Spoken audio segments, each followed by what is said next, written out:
যখন অ্যাওয়ার্ডটা হাতে আসলো বিষয়টা আরও বেশি মজার হলো। অ্যাওয়ার্ডটা পেলাম, তো যখন অ্যাওয়ার্ডটা পেলাম, অ্যাওয়ার্ডটা আসলে আমার একার না, সংশ্লিষ্ট যারা যারা ছিল প্রত্যেকের, অফকোর্স রায়হান রাফি ডিরেক্টর, ওর এবং আমার কো অ্যাক্টর যারা ছিল সবার প্রত্যেকের এবং আমরা সবাই ভীষণ খুশি অবশ্যই।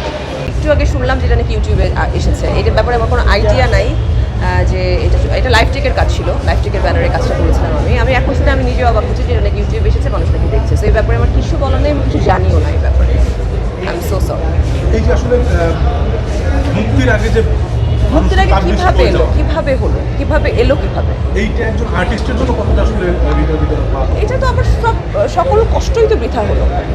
একটা মোড়কে জিনিস যখন দেখানো হয় আর একটা ওপেনলি যখন কোনো জিনিস দেখানো হয়, যেটার মধ্যে পার্থক্য আছে না। সো অবশ্যই আমাদের আর্টিস্টের জন্য ভীষণ দুঃখজনক এবং কষ্টের, মানে যে জন্য কাজটা করা সেই কাজটা সেভাবে সফল হয় না। এটা কতটুকু সচেতনতার অভাব ছিল? আমি এখনো যেহেতু কিছু জানি না এটা সম্পর্কে, আমি আগে খবর নেই, তারপর এটা নিয়ে আমি কথা বলি। আমরা গণমাধ্যমে অনেক রিপোর্টই আসলে দেখলাম বা অনেক জায়গায় নিউজ হয়েছে। সামহাও আমি একটু বিজি ছিলাম এর মধ্যে, কাজ নিয়ে খুবই ঝামেলা ছিলাম বলে আমি নিউজগুলি আমার চোখে পড়েনি, বাট আমি দেখবো, দেখার পরে জানাবো। একটু জানতে চাই রংবাজারের অভিজ্ঞতাটা কীরকম ছিল এবং দর্শক কীভাবে নিতে পারবে? রংবাজার ভালো সিনেমা, এটা এই গল্প অনেক পুরনো, 400 বছর আগে পুরনো একটা গল্প নিয়ে রংবাজার করা হয়েছে।